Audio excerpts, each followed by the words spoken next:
We asked you to vote for your favourite Mexican Grand Prix, and as with the US GP, it proved to be very close. 1990 received a lot of your vote, but in the end it was 1992, the last race to be staged here in Mexico before the circuit's rebirth this weekend, which won your vote.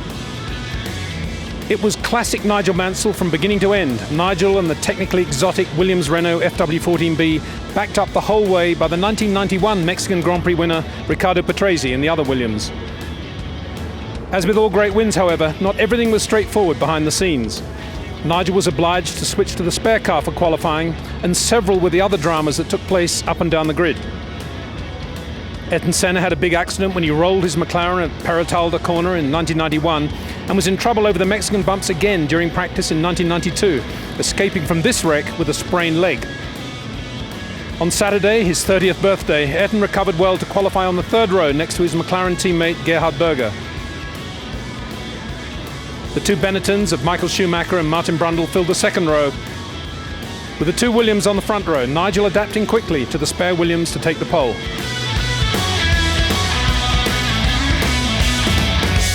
The long wide straight was bound to encourage plenty of start line action, and so it proved. While both Williams were quickly away, March's Karl Wendlinger collected the back of Ivan Capelli's Ferrari, bringing a rapid end to both of their afternoons. With Schumacher initially losing ground, it was three abreast behind the Williams into the first corner, as Berger fanned to the outside in concert with Senna. Gerhard backed away, but the move enabled Ayrton to seize third place from Brundle, his former Formula 3 sparring partner, at the ensuing chicane. Michael wasn't going to stay in the background either. He flicked past Berger with comparative ease, and then did the same to teammate Brundle. The huge crowds were ecstatic, the more so when Schumacher began to fill the mirrors of Ayrton Senna, who was driving, of course, in considerable pain. A massive struggle seemed likely, but then Ayrton suddenly ran into trouble with the gears and reluctantly coasted his McLaren to a halt with transmission failure.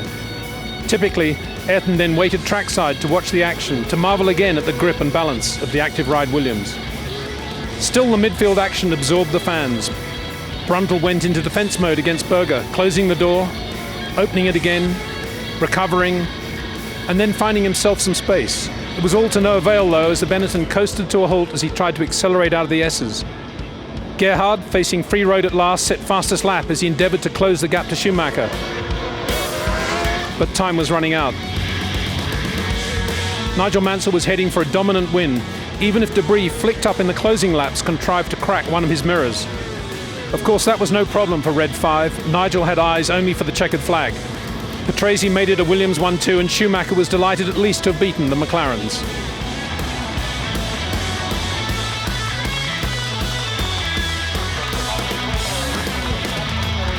Look out for your chance to vote for the next race on the Formula One calendar, the often action-packed Brazilian Grand Prix.